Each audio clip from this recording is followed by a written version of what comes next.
89쪽을 보겠습니다. 자, 89쪽을 보면 제2절 개업공인중개사 등의 결격 사유가 나와요. 자, 여기에 보면 지금까지 공부했던 거랑은 좀 다른 우리가 이제 생소한 단어들이 많이 나와요. 자, 여기에 가보면 법제 10조 등록의 결격 사유. 자, 요걸 갖다가 법제 10조 동그라미 1번을 1항이라고 읽어요. 1항. 다음 각 코의 어느 하나에 해당하는 자는 중개사무소 개설 등록을 어떻게 해요? 할 수 없다. 자, 이게 1호부터 시작해서 1호, 2호, 3호, 4호, 5호, 6호, 7호, 8호, 9호, 10호, 11호. 그 다음에 한 장을 넘겨봐요. 몇 호까지 나요? 12호. 자, 여기 있는 1번부터 12번까지를 네 글자로 줄이면 뭐라고 한다고? 결격사유. 그러면 시험 문제는 이 12가지가 다 나오는 거예요. 시험 문제는 딱 한 문제가 나와요. 여기에서 다음 중에서 결격 사유에 해당되는 것은 해당되지 않는 것은 하고 물어요. 근데 이 12가지를 알아야 된단 말이에요. 근데 이게 시험 문제는 한 문제가 나오지만 뒤에 있는 우리가 행정처분과 공부하다가 보면 이게 되게 복잡해져요. 자, 그래서 1항을 받고 자, 2항을 보면 90쪽이에요. 90쪽. 자, 90쪽에 2항에 가보면 박스 안에 2항을 보면 제2항 제1호부터 11호까지의 어느 하나에 해당되는 자는 누구도 될 수가 없는 소속 공인 중개사 또는 중개 보조는 어떻게 해요? 될 수 없다라고. 자, 그러면 우리가 이제 조금 더 이건 난이도가 조금 있어요. 난이도가 조금 있어요. 자, 요런 중개 대상물이 있어요. 자, 요 중개 대상물에 거래 당사자가 있어요. 자, 여기에 가보면 개업 공인 중개사가 있어요. 자, 요 개업 공인 중개사는 다시 세 사람으로 나눠진다. 그죠? 어떻게 나눠져요? 지금 10분도 더 있어요. 10분도. 그렇죠? 자, 요게 공인 중개사인 개업 공인 중개사. 자, 누가? 법인인 개업 공인 중개사. 부칭 6조 이렇게 있어요. 자, 근데 여기에서 항상 부칭 6조가 문제가 돼요. 자, 여기 있는 요 부칭 6조는 일단 야는 자격증이 있다 없다 없다. 야는 새로 탄생한다 안 한다? 안 한다. 새로 만들어지지 않다고 과거에 있었던 애들이란 말이에요.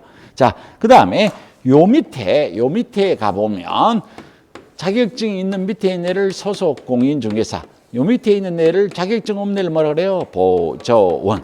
근데 여기에 법인에 가보면 여기에 가보면 당연하게 대표자가 있고 누가 있어요? 사원, 임원 이렇게 돼 있어요. 자, 요건 알았어. 그럼 여기에서 이제 잘 생각해. 어려운 거 하나도 없어요. 자, 일단은 요 개업 공인중개사가 요 세 사람으로 나누어지면 야는 항상 예외가 있으니까 야는 생각하지 말고 공인중개사인 개업 공인중개사가 행정처분 중에서 단어 잘 들어야 돼요. 10줄 배웠잖아. 10줄 외우라 그랬잖아. 그 10줄 중에서 1번, 2번, 3번, 4번. 3년 이하의 징역 또는 3천만 이하의 벌금, 1년 이하의 징역 또는 1천만 이하의 벌금, 500만 원 이하의 과태료, 100만 원 이하의 과태료는 행정벌, 행정형벌, 행정질서벌이라고 표현해요. 그 다음 6개가 나오는 걸 우리가 네 글자로 뭐라고 하냐면 행정처분. 지난주 수업했어요. 그죠? 자, 그러면 여기에 있는 요 개업 공인중개사가 받는 행정처분 중에 제일 무서운 게 뭐예요? 제일 무거운 게 뭐예요?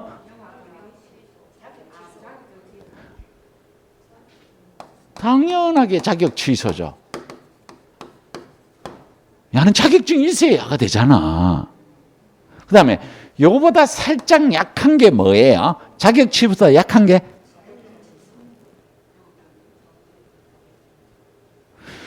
개업 공인중개사가 뭐가 개업 공인중개사예요? 용어.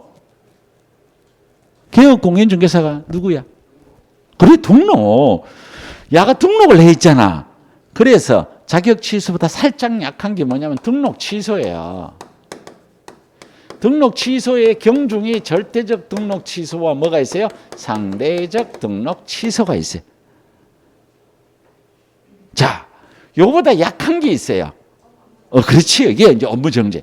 여러분들 이게 되게 어렵고 헷갈리고 알아도 하루아침에 답이 안 나와요.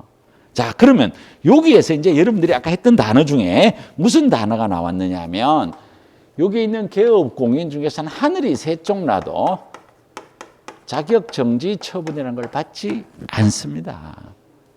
자격정지를 안 받아요. 자, 요걸 알아야 되는 이유가 조금 이따 공부해보면 이게 나와요. 자, 여기 있는 소속 공인중개사가 아주 나쁜 짓을 해서 행정처분 뭘 받을까? 자격 취소. 자격증 있잖아, 야는.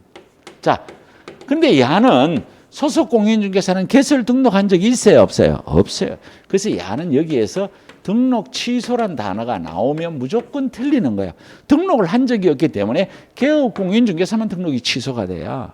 자, 야가 업무 정지를 받는다고 하면 무조건 틀려요. 업무 정지는 오로지 누구만 받냐면 개업 공인중개사만 받아요. 그러면 소속 공인중개사가 잘못하면 자격 취소 아니면 뭘 받아요? 자격 정지를. 조금 이해가 됐을 거예요. 자, 그러면 이제 보조원으로 가볼게요. 자, 중개보조원은 자격 취소라는 행정처분을 받아요, 안 받아요? 안 받아요. 자격증 없잖아.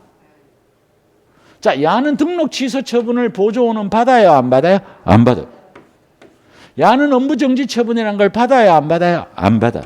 업무정지는 개업공인중개사만 받아요. 자, 중개보조원은 자격정지 받아요, 안 받아요? 안 받아요. 그래서 여기 있는 중개보조원 야는 아예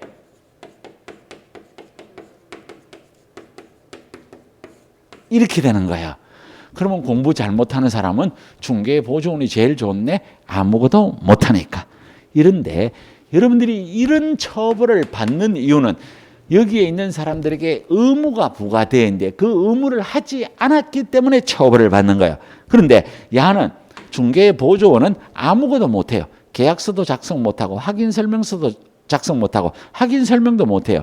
현장 안내 및 일반 서무 등 단순한 업무만 보조를 하는 거예요. 그렇기 때문에 행정처분이 없어요.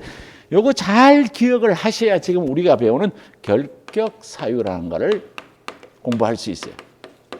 자, 이 결격사유가 총 12가지가 있어요.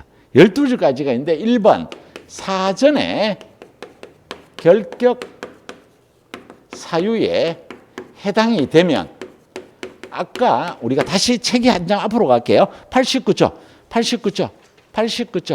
자, 제일 위에 가니까 10조의 1항에 가보니까 다음 어느 각호에 해당하는 자는 뭐가 될 수 없어요? 사무소에 개설 등록을 할 수 없다. 즉 결격 사유에 해당이 되면 여기에 개설 등록할 수 있어요, 없어요? 없어요. 개설 등록 못해요. 그 다음에 종사도 못해요. 종사도 못한다는 얘기는 우리가 10조 2항에 아까 뒤에 가보면 소속 공인중개사 보조원 될 수 있어요, 없어요? 없어요. 이런 거를 갖다가 뭐라고 한다고? 결격사유.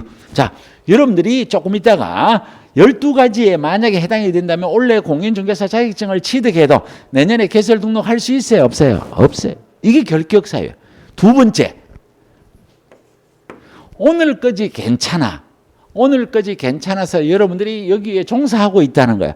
여기에 종사하고 있어요. 그래서 이게 사후에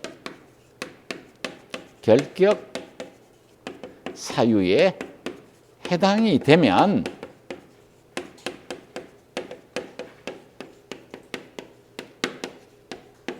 절대적 등록 취소 사유예요.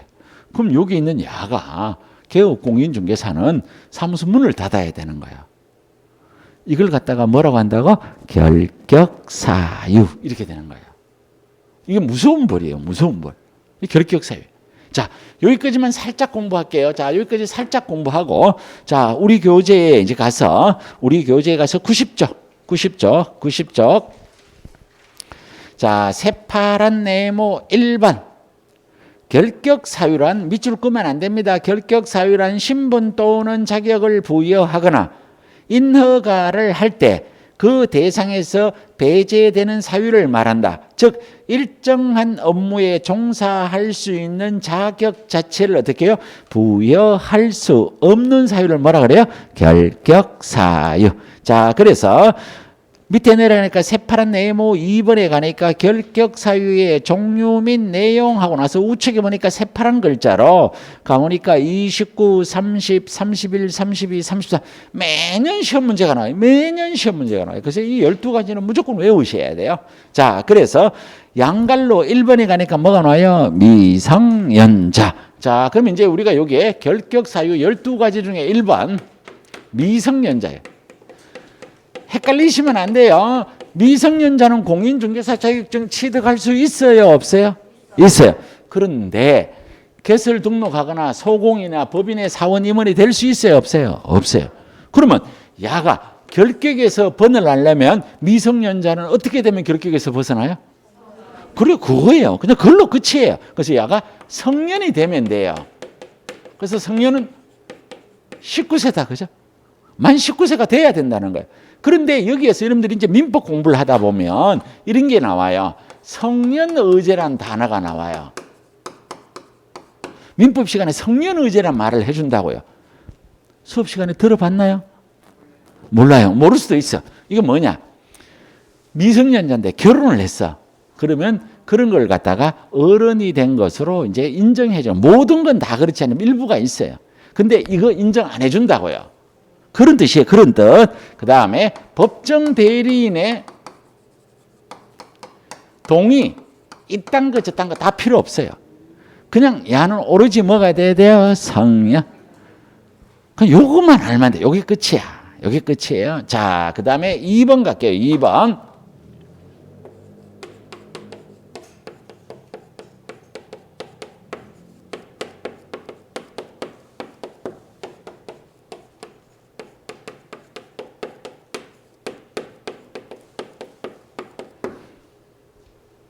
요 앞에 계신 분한테 자꾸 물어봐야 돼. 괜찮아. 편하게 대답하면 돼요. 우리 지금 뭐 배우고 있어요? 우리 뭐 배우고 있어요? 결격사유 배우죠. 결격사유 12개 중에서 몇 번째? 두 번째. 그러면 이게 뭐냐면 피성년 후견인과 피한정 후견인은 개설 등록할 수 있어요? 없어요? 없어요. 요거부터 아는 거예요. 근데 우린 여러분들 이 공부를 또 잘못하면 집에 가서 피성년 후견인이 뭐고 피한정 후견인이 뭐고 이걸 공부하려고 그래. 근데 우리 시험 문제에서는 그런 거 안 물어. 피성년 후견인과 피한정 후견인은 네 글자로 뭐라고? 결격사유. 그러면 야는 중개업에 종사해요? 못해요? 못해. 이게 중요한 거예요. 그래도 여러분들이 제가 아무리 이렇게 해도 집에 가서 또 네이버 아저씨한테 물어보니까 책을 한번 볼게요. 밑줄도 끄면 안 돼요. 자, 밑줄도 끄면 안 돼요. 자, 우리 교재에 가보면 90쪽에 양갈로 2번에 가니까 피한정 후견인. 자, 우측에 가니까 양갈로 3번에 뭐예요? 피성년. 이 피한정 후견이나 피성년 후견이나 똑같아요. 이거는 우리 시험에 이걸 구별하지 않아요. 자, 먼저 피한정 후견이에요. 자, 동그라미 1번에 보면 절대로 밑줄 끄면 안 돼요. 여기에 가보면 피한정 후견인이란 질병, 장애, 노령 그 밖의 사유로 인한 정신적 제약으로 사무 처리할 능력이 부족하여 본인 배우자 사촌 이내의 친족 미성년 후견인, 미성년 후견 감독인, 성년 후견인, 성년 후견 감독인, 특정 후견인, 특정 후견 감독인, 검사 또는 지방자치단체 장의 청구에 의하여 가정법원으로부터 한정후견 개시 심판을 받은 자를 말한다. 자, 여기에 뭐를 밑줄 그어자면 한정후견 개시 심판을 받은 자. 이것만 밑줄 그어요. 위에 있는 거 아무 글자 몰라도 돼요. 몰라도 돼요. 자, 그러면 야가 결격에서 벗어나려면 동그라미 2번에 가보면 피한정 후견인은 그 원인이 종료돼요. 자, 네 글자 종료 심판 밑줄. 종료 심판을 받아야 결격에서 벗어나는 거예요. 자, 동그라미 3번에 가볼게요. 동그라미 3번에 가보면 피한정 후견인은 종료 심판을 받기 전까지는 개업 공인중개사 등이 될 수 없으며 후견인의 동의를 받더라 하더라도 어떻게 해요? 마찬가지다. 자, 우측 갈게요.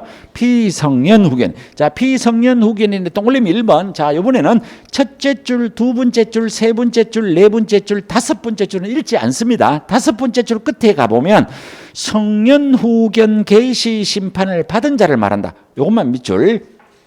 자, 그리고 동그라미 2번에 가보면 피성년 후견인은 그 원인이 종료돼요. 뭘 받아야 돼요? 종료 심판.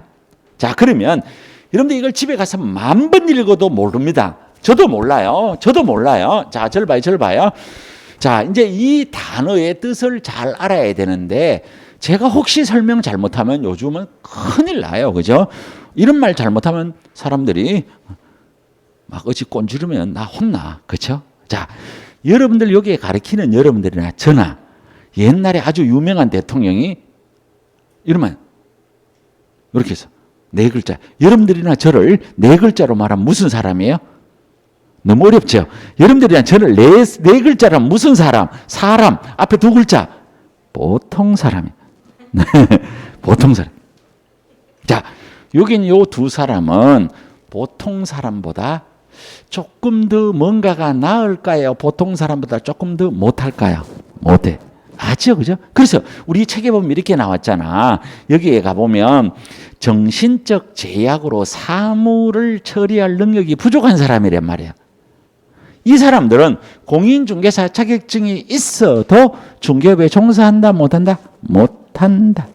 이해됐죠? 자, 그런데 우리가 여기에서 피성년 후견이나 피한정 후견이나 성년 후견인 개시심판, 한정 후견인 개시심판을 받아야만 피성년 후견인, 피한정 후견인이 되는 거야. 즉 쉽게 말해서 이렇게 되면 요 사람은 중개업에 종사를 못하는데, 즉 여기에서 뭔 얘기를 하려고 하냐면 요 얘기 표현을 잘 봐야 돼요. 요런 정상이 있더라도, 여기에 해당되는 정상이 있더라도 개시 심판을 받지 않으면 피성년 후견이나 피한정 후견인에 해당돼야 안 돼요? 안 돼. 요 얘기를 하는 이유가 뭐냐면 요 정상이 없어졌다 하더라도 결격에서 벗어나는 것이 아니라는 거야. 그러면 결격에서 벗어나려면 아까 2군데 동그라미 쳤어요. 4글자예요. 4글자. 뭘 받아야 돼요? 종료심판. 이것만 알면 돼요. 이게 종료심판을 받아야 돼요. 그러면 제가 여러분한테 농담하는 거예요. 야, 종료심판 언제 받아요? 종료심판을 받아야 받는 거지. 언제 받기는. 어떤 사유가 발생하고 몇 년이 지나면 저절로 되는 게 아니라 법원으로서 뭘 받아야 돼요? 종료심판을 받아야 돼요. 이해됐나요? 자, 우리는 결격 사유에 피성년 후견인, 피한정 후견인만 결격이에요. 자, 그런데 과거의 시험 문제 이게 나왔어요. 여러분들이 잘 요런 거를 잘 터득을 하면 공부가 되게 쉬운 거예요. 자, 과거의 시험 문제 다음 중에서 결격 사유에 해당되지 않는 자료는 하고 나왔어요.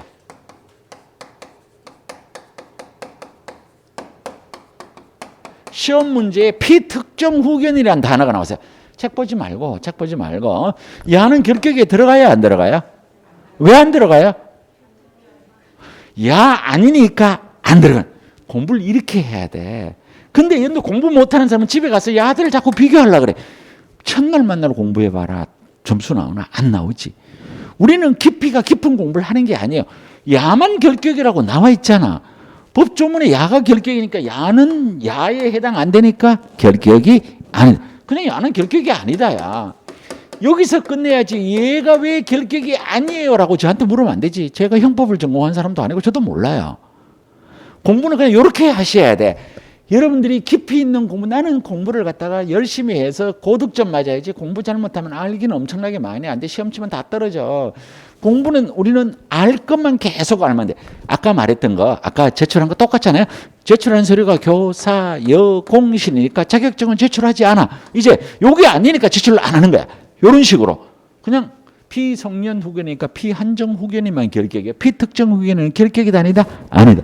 야가 뭔지 몰라도 돼요.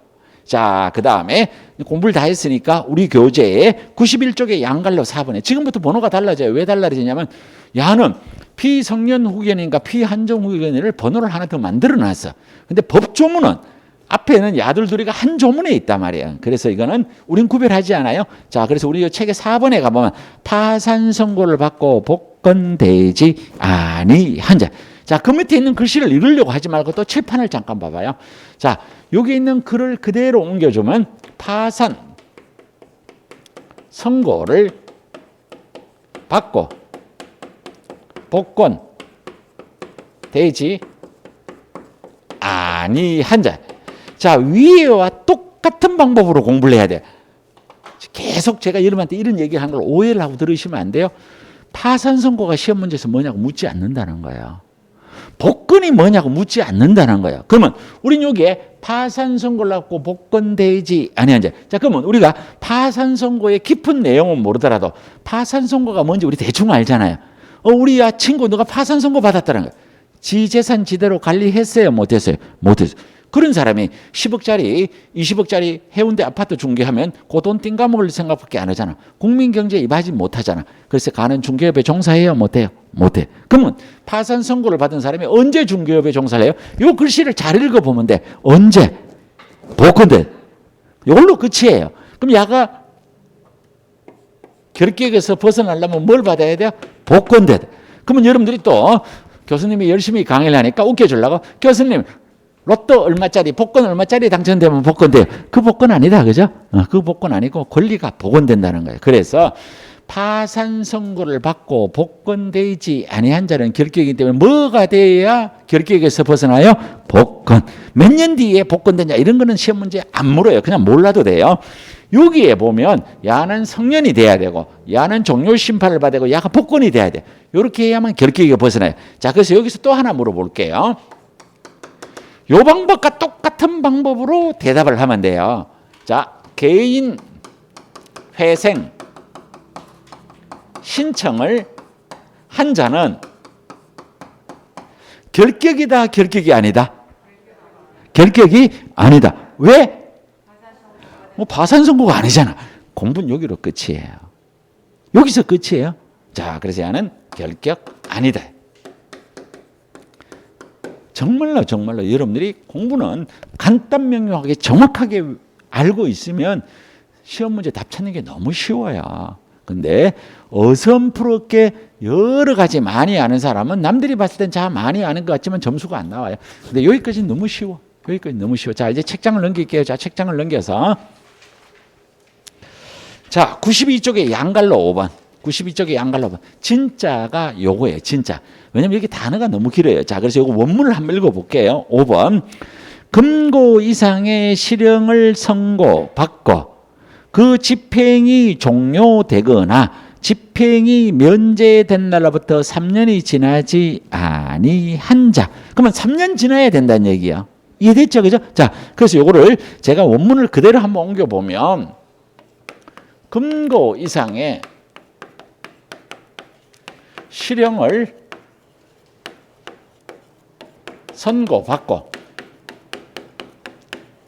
그 집행이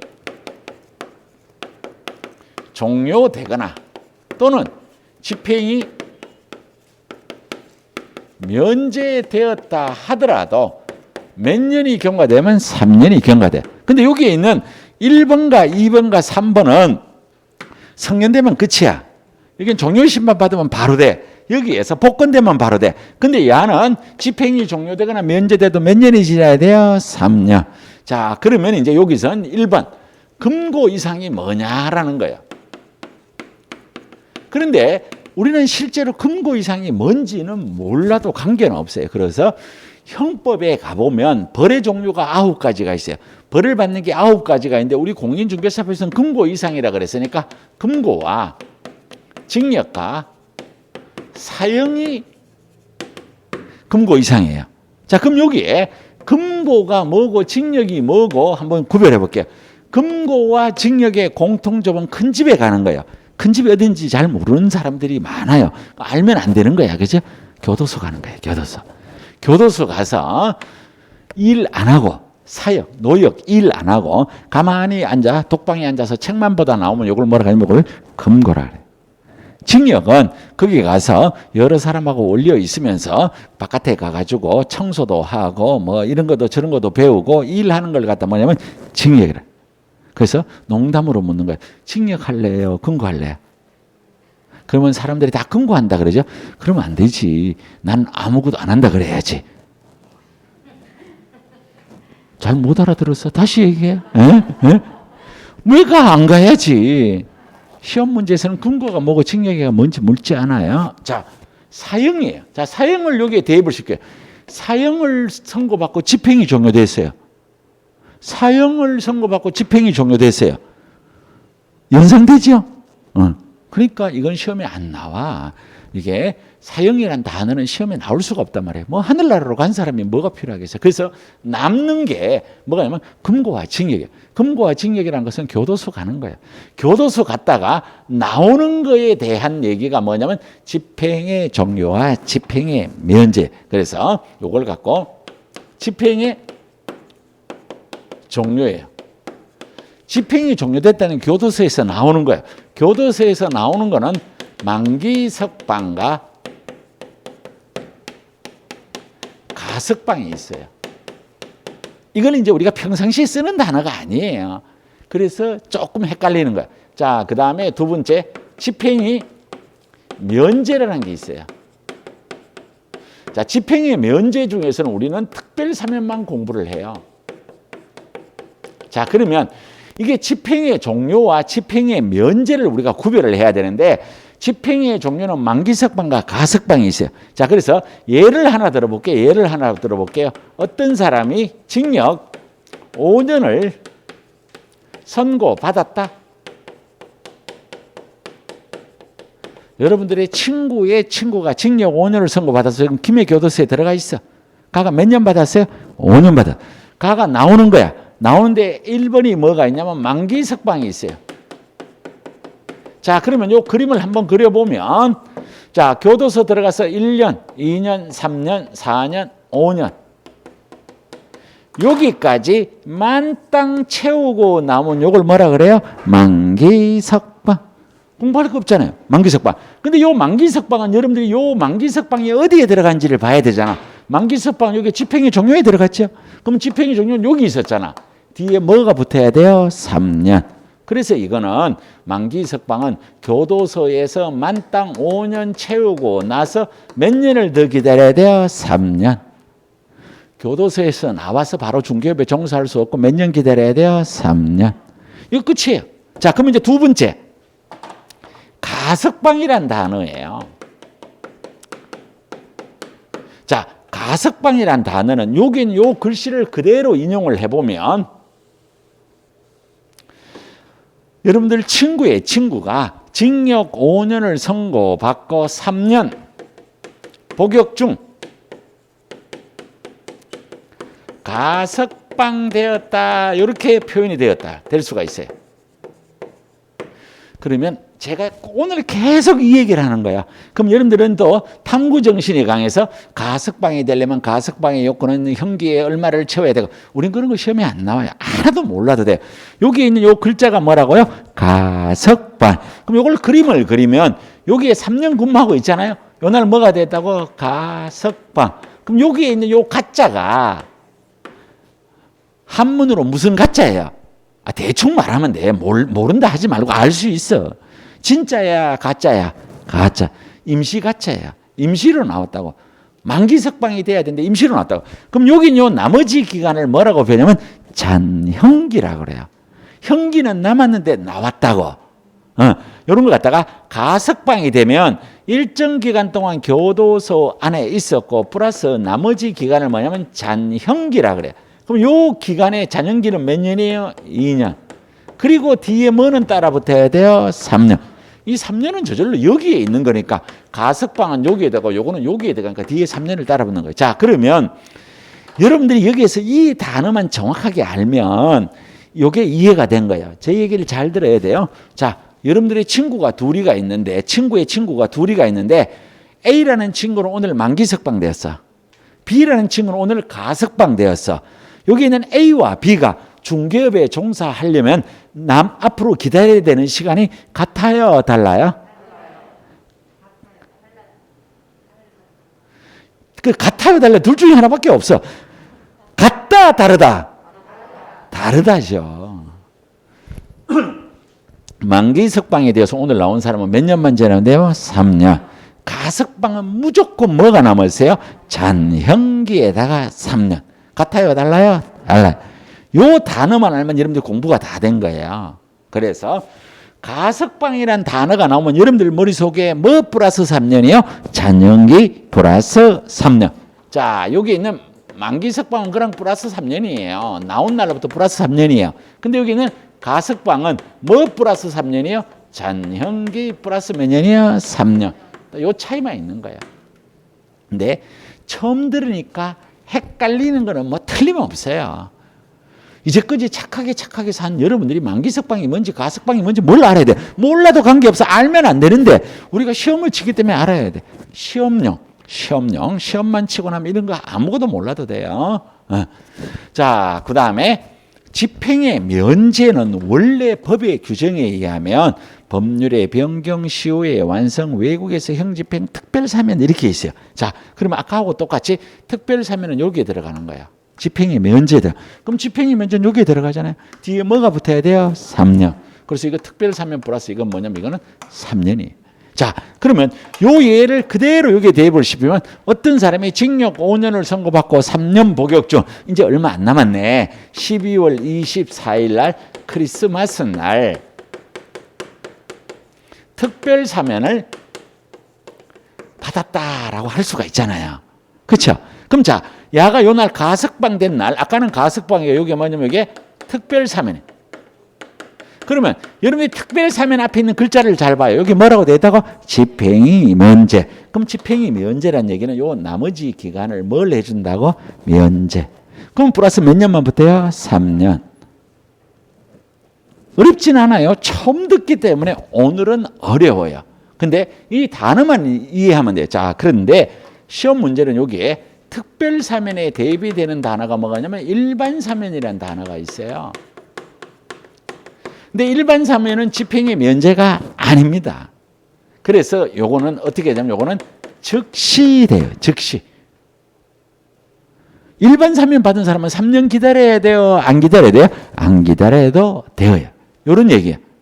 특별사면은 몇 년 기다려야 돼요? 3년. 일반사면은 기다려요? 안 기다려요? 안 기다려요. 요거를 구별해야 된다고. 요거를. 그러면 아까하고 똑같아. 공부 못하는 사람은 집에 가서 특별사면의 요건이 뭐고 특별사면은 누구가 시켜주고 일반사면의 요건은 뭐고 일반사면은 누가 시켜주고 이런 거 시험에 안 묻는다고. 자, 그래서 이제 한번 여기 있는 글씨를 보고 대답을 잘해야 돼요. 자, 만기석방은 플러스 몇 년이에요? 3년. 자, 그럼 여기에 가석방은 잔연기 플러스 3년. 특별사면은 일반사면은 요걸 대답을 해야 돼. 요 네 개를 구별해야 돼. 시험 문제가 이렇게 나온단 말이야. 자, 그럼 거꾸로 일반사면은 몇 년 기다려야 돼요? 대답 안 하지. 나는 뼈대 있는 집안에 맏며느리로서 수업 시간에 촐랑대면 안 된다고 대답 안 하면 딴 생각하고 있다니까. 근데 지금 내가 뭐를 물을지 모르니까 여러분들이 제가 요 순서대로 항상 묻지 않는다고. 이거 물었다, 이것도 자꾸 바꾼다. 왜? 보고라도 읽어야 머릿속에 남을 거잖아. 자, 어떤 사람이 오늘 일반사면 대해서 몇 년 뒤에 중개업을 해요? 즉시. 특별사면 되었어요. 3년. 가석방 되었어요. 잔연기 플러스 3년. 만기석방 몇 년이에요? 특별사면. 일반사면. 가석방. 자꾸 연습을 해야 돼. 자주. 이게 뭐 논리가 있고 이론이 있고 그런 거 없어. 그냥 요 네 개만 구별하면 돼. 이게 구별 안 되면 조금 있으면 또 요거보다 조금 더 어려운 단어가 나와. 이건 정말 어려워서 어려운 게 아니고 여러분들이 워낙 착하게 살아서 이걸 모르는 거예요. 자, 그래서 우리 교재 다 봤어요. 자, 우리 교재 6번 갑니다. 우리 교재 6번 93쪽. 93쪽. 자, 양갈로 6번에 가보면 금고 이상의 형의 집행유예를 받고 그 유예 기간 중에 있는 자 이렇게 돼 있어. 자, 요거 공부해요. 자, 그래서 이제 5번 가세요. 5번. 금고 이상의 형의 집행유예예요. 자, 여러분들이 여기에서 이게 왜 4번보다 어렵다고 하느냐 하면 여기는 요 4개인데 여기는 글자가 이렇게 짧아요. 근데 뭐가 헷갈리냐면 요 집행유예라는 단어 자체가 어려워요. 제가 말하는 어렵다는 것은 여러분들이 이런 단어를 안 듣고 살았기 때문에 이게 내 몸에 와 닿는 데까지가 어렵다는 거야. 자, 여기에서 단순 비교를 한번 해볼게요. 여기 있는 4번의 글자와 5번의 글자가 어느 게 더 무거운 벌이에요? 여러분들 4번 받을래요? 5번 받을래요? 만약에 뭔가를 했을 때 4번 받을래요? 5번 받을래요? 이게 구별이 안 되니까 어려운 거예요. 자, 여기에 금고 이상의 형어 집행유예가 요 집행유예란 뜻은 뭐냐면 제가 하나 예를 들게요. 어떤 사람이 징역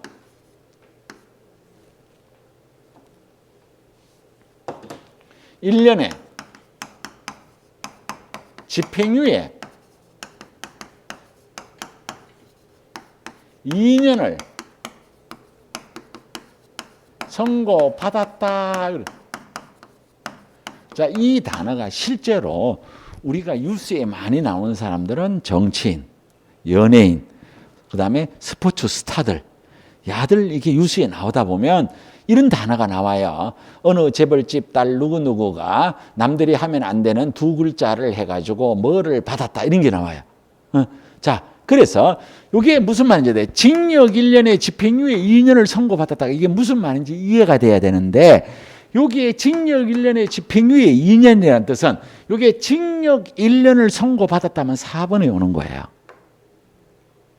징역 1년을 선고받았다면 몇 번으로 와요? 4번. 그런데 징역 1년에 집행유예 2년을 선고받았다는 뜻이 이게 무슨 뜻이냐면 원래는 야는 징역을 가야 돼요. 그런데 여러 가지 여건상 야가 초범이야. 잘못을 인정을 해. 앞으로 안 그러겠대. 그래서 야를 교도소를 보내지 않고 교도소를 보내는 그 집행을 뭘 한다고? 유예. 몇 년간? 2년간. 그럼 요 2년이 무사히 지나면 야는 교도소 1년을 갔다 온 걸로서 형이 끝나는 거예요. 이걸 뭐라고 한다고? 집행유예. 그러면 교도소 가야 안 가요? 안 가요. 그 대신 형은 받았어요? 안 받았어요? 받았어요. 형을 받았어요. 그 대신 교도소를 안 간 거예요. 그러면 징역 1년을 선고받으면 교도소에서 1년 살고 몇 년 기다려야 돼요? 3년. 그럼 야 몇 년 기다려야 돼요? 4년. 근데 야는 징역 1년에 집행유예 2년을 선고받았다면 야는 몇 년 동안 결격이냐면 집행유예 기간이에요. 그럼 야는 몇 년만 지나면 돼요? 2년. 이해돼요? 무슨 말인지? 이게 처음 들으면 되게 헷갈려요. 자, 요거를 요렇게 설명하는데 다음 주에 와서 제가 여러분에게 자, 어떤 사람이 징역 1년에 집행유예 2년을 선고받았어요. 몇 년 동안 결격이에요. 자, 야가 교도소에 1년 갔고 3년 있어야 되고 또 야 집행유예 기간이니까 합치면 6년 그런다.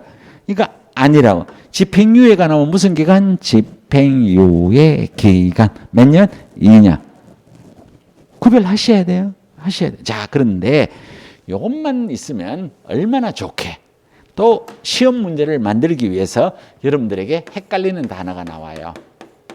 선고유예라는 단어가 나와요.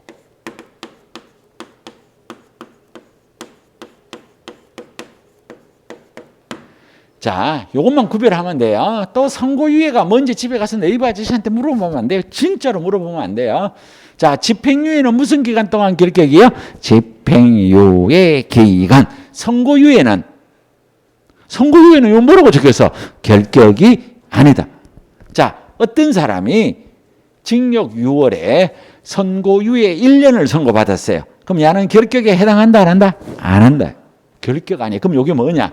원래 제가 지금 요 선고유예에서 징역 6월이면 6개월의 형에 해당이 되는 거야. 그럼 야가 교도소를 가야 되는데 이 형이 잘못하기는 잘못했는데 아주 경미한 사항으로서 여기에 있는 선고유예 기간이 1년이라면 요 1년이 지나면 야는 뭐가 되냐면 무죄가 되는 거야. 그 기간만 지나면 무죄가 되는 거야. 이걸 뭐라 그래요? 선고유예. 그 기간만 동안만 결격인 건 뭐가 되는 거예요? 집행유예. 그래서 우리가 외워야 될 단어가 6개예요. 만기석방, 가석방, 특별사면, 일반사면. 여기 가서 집행유예, 선고유예. 요거 한번 구별해 보자고. 자, 선고유예는 결격이다 아니다? 아니다. 집행유예는 무슨 기간? 집행유예 기간. 일반사면, 특별사면 3년. 자, 만기석방, 가석방, 일반사면, 특별사면. 지금 따라가야 돼. 가석방, 잔연기 플러스 사면, 만기석방 3년, 집행유예 집행유예는 집행유예 기간, 선고유예는 결격이 아니다. 이거 하셔야 돼. 이거 안 하시면 안 돼. 이건 해야 돼. 시험 문제가 나오니까. 아까 얘기했죠, 그죠? 이거 시험 치고 나면 몰라도 돼요. 근데 시험 칠 땐 알아야 돼요. 모르면 안 된다라고 얘기해요. 자, 그 다음에 6번. 공인중개사 자격이 취소되고 나면 몇 년간의 결격이냐면 3년이. 자, 우리는 앞에서 자격 취소 플러스 3년은 시험 못 친다 그랬어요. 배웠잖아요. 네. 시험도 못 치고 야도 못 하면 종사도 못 해요. 왜?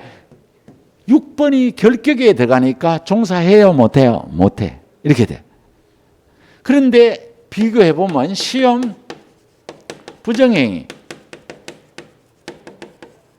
무효 처분일 플러스 5년은 시험을 못 치는데 종사는 해요, 못 해요?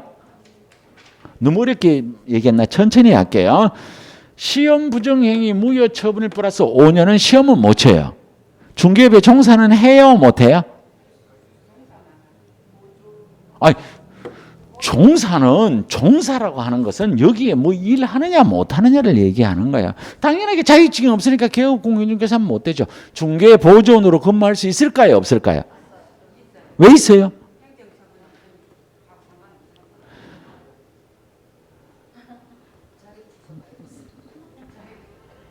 자, 이제 답은 틀렸지만 접근하는 방법은 그렇게 가면 돼요. 지금 우리 뭐 배워요? 우리 지금 뭐 배워요? 네 글자. 결격 사유에 1번부터 지금 현재 6번까지 시험 부정행위가 있어요, 없어요? 없어요. 결격이 아니니까 종사하는 거야. 그러니까 제가 자꾸 수업 시간에 뭐 배워야라고 묻는 이유가 나중에 가면 여러분들이 머릿속에 특별사면 플러스 3년, 일반사면 적신인데 이게 뭔지를 모른다니까. 이게 네 글자로 뭐예요? 결격사유. 그러니까 시험 부정행위 무효 처분은 지금까지 없었잖아요. 그럼 뒤에도 없다는 얘기야. 그래서 시험 부정행위 무효 처분 플러스 5년은 시험은 못 치지만 중개 보존으로 종사는 가능. 왜? 결격에 해당되지 않으니까. 이 말이에요. 자, 자격 취소 플러스 몇 년간 결격이요? 3년. 자, 그 다음에 7번째. 자격 정지. 자격 정지는 누가 받아요? 소공이 받는다, 그죠? 자, 그럼 여기로 와서, 자, 여기 와서 이제, 여기에 있는 요 소속 공인중개사가, 야가 요 중개업에 종사하다가 요 사무실에 근무하다 여기를 그만뒀어요. 왜 그만뒀냐? 야가 뭘 받냐면 자격 정지 처분을 받았어요. 열받으니까 여기를 그만뒀다고. 자, 그만두면 야는 이제는 소속 공인중개사가 아니고 뭐가 되는 거야? 공인중개사야. 그러면 아까 우리 첫째 시간에 공인중개사는 개설 등록할 수 있다 그랬잖아. 야는 할 수가 없어요. 무슨 기간 동안? 자격 정지 기간. 이게 뭐라고요? 결격 사유. 그래서 이게 여기 있는 자격 정지는 무슨 기간이냐면 자격 기간 동안 결격이요. 자, 자격 정지는 무슨 기간 동안? 자격 정지 기간. 자, 8번째. 등록 취소예요. 등록 취소는 누가 받아요? 교육 공인중개사만 받잖아. 그럼 요 등록이 취소가 되면 몇 년간의 결격이냐면 3년.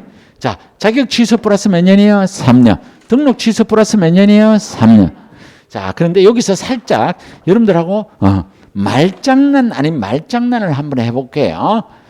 자격 취소와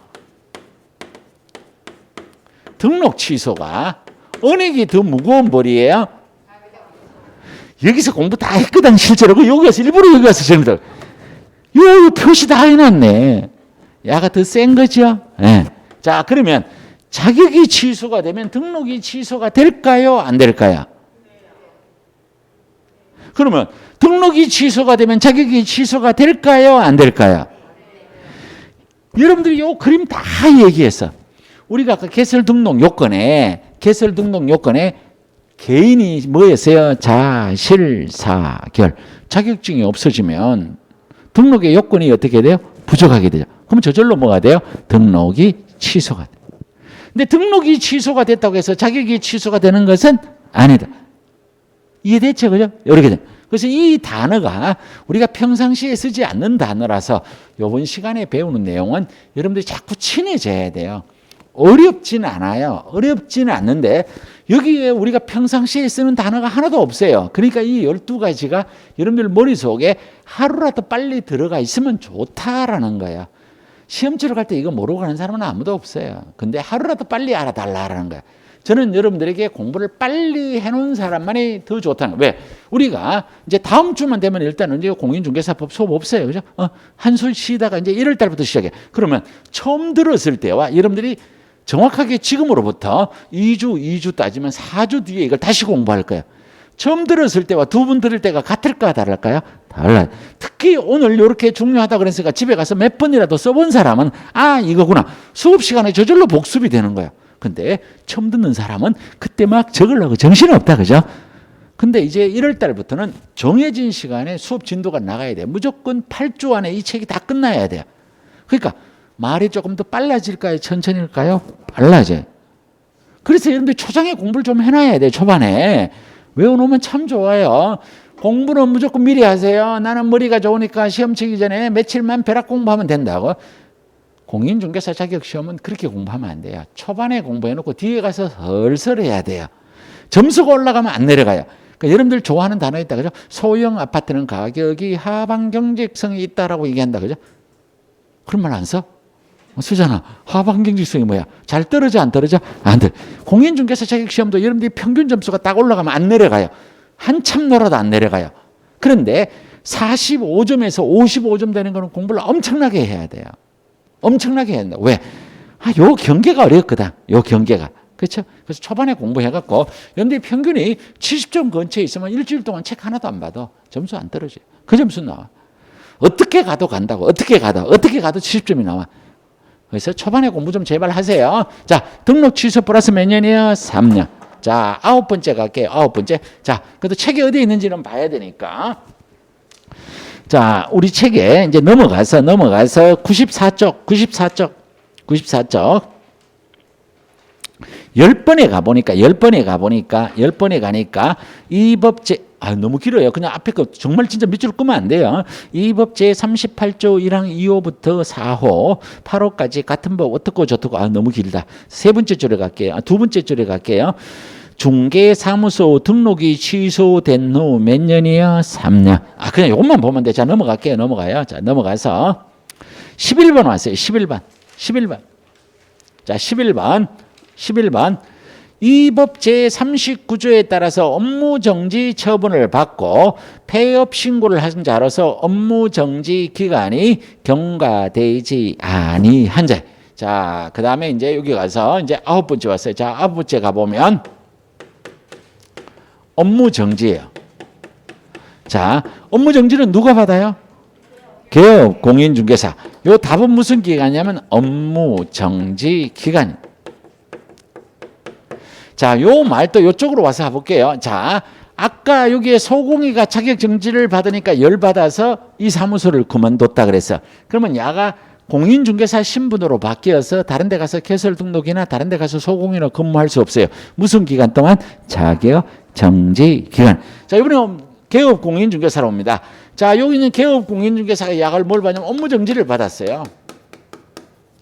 소공이가 자격정지 받으면 열받듯이 개업 공인중개사도 업무정지 받으면 열받아요, 안 받아요? 받아요. 그러면 야가 업무정지 기간 동안 일 안 하면 돼요. 근데 야가 열받으니까 야가 뭘 했냐면 폐업을 했어요. 폐업을 하면 야 신분이 이제 뭘로 바뀌냐면 공인중개사로 바뀌어요. 그런데 여기 있는 부친 6조는 하늘이 두 쪽 나도 폐업을 하지 않아요.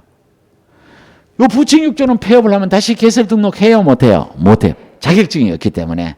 근데 야들 둘이는 폐업에도 관계없어. 자격증은 살아있거든. 그러면 여기에 야가 업무정지를 받고 야가 폐업을 하는 거야. 자, 여러분들의 지금의 소원은 지금 현재 소원은 학원 이제 11월 달부터 제대로 공부하신 분들은 이제 오늘 5주 차야. 한 5주 공부하니까 친구들을 그동안 만났는데 친구도 못 만났고 그동안 맨날 휴대폰 만지다가 휴대폰도 못 만지고 짜증나고 어깨도 아프고 엉덩이도 아프고 짜증나 죽겠어. 당장 내일부터 놀았으면 좋겠다. 내일부터 놀아봐. 2주일만 놀아봐. 여러분들 요 얘기가 여러분들 나중에 공인중개사 자격증 취득하고 나면 여러분들 공유해줘요. 왜? 학원에 다닐 동안 맨날 수업 시간에 집중하라. 시험 쳐서 점수 안 나온다. 아는 뭐 해달라. 서방님은 뭐 해달라. 짜증나다가 한 2주 동안은 놀 게 많아. 그동안 친구들도 만나고 2주 놀고 나면 이제 오라는 사람도 없어.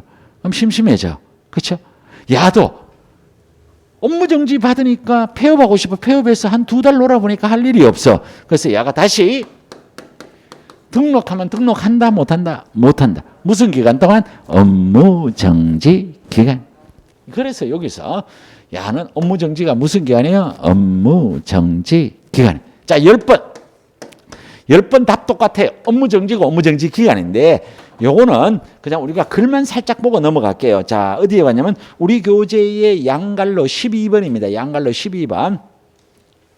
자, 요거는 업무정지는 업무정지. 누구의 업무정지냐면 법인의 사원 임원에 관한 얘기야. 자, 그래서 이 법 제39조에 따라 업무정지 처분을 받은 법인인 개업 공인중개사의 업무정지 사유가 발생한 당시여 사원 또는 임원이었던 자로서 해당 법인의 개업 공인중개사에 대한 업무정지 기간이 경과되지 않은 자. 자, 결론적으로 10번도 무슨 기간 동안 결격이야? 업무정지 기간인데 이 대상이 오로지 누구냐면 여기는 법인의 사원 임원에 관한 건데 오늘은 그냥 이거 살짝 넘어갈게요. 자, 책이 거꾸로 2장 넘어갈게요. 책이 거꾸로 2장. 93쪽이라는 얘기예요. 93쪽. 우리 양갈로 7번에 가보면 이 법을 위반하여 300만 원 이상의 벌금형을 선고받고 3년이 지나지 않은 자. 자, 11번에 가보면 이 법을 위반하여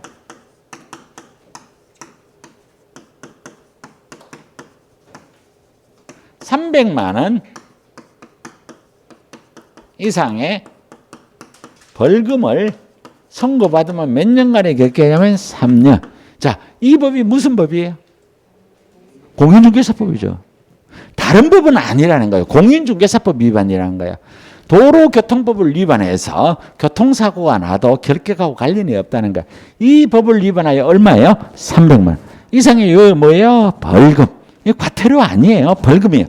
벌금을 선고받으면 몇 년간의 결격이냐면 3년 이렇게 돼.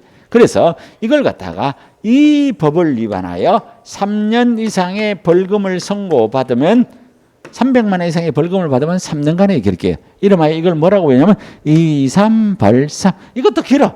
그래서 이것도 줄여서 2벌3이라고 기억을 하는 거야. 왜냐하면 여기 오로지 여기에 무슨 법이에요? 이 법.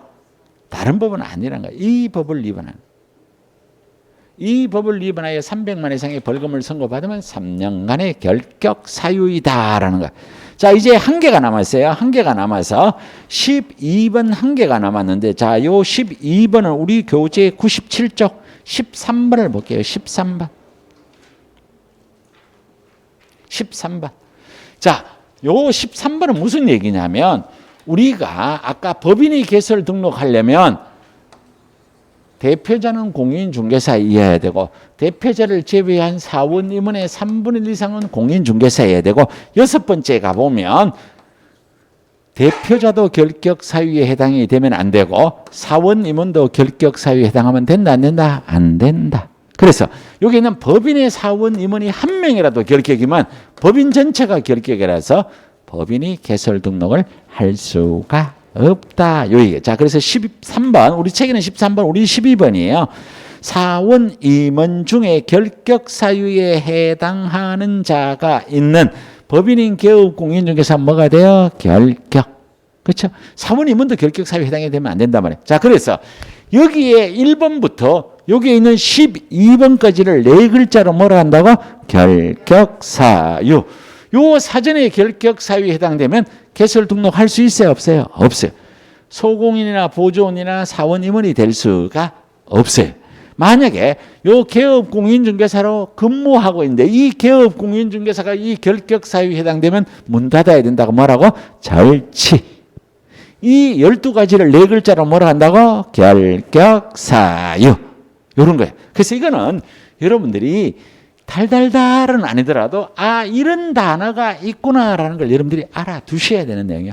요거는 조금 우리가 평상시에 쓰지 않는 단어고 조금 어려운 단어다. 그렇죠? 그래서 조금 헷갈리신다. 자, 노력을 해달라는 말씀만 드려요. 노력을 해달라는 말씀밖에 드릴 수 있는 게 없어요. 자, 그래서 이제 책이 어디로 넘어가느냐면 104쪽으로 갑니다. 104쪽. 104쪽. 자, 104쪽. 자, 요거는 잠시 쉬었다가 하도록 하겠습니다.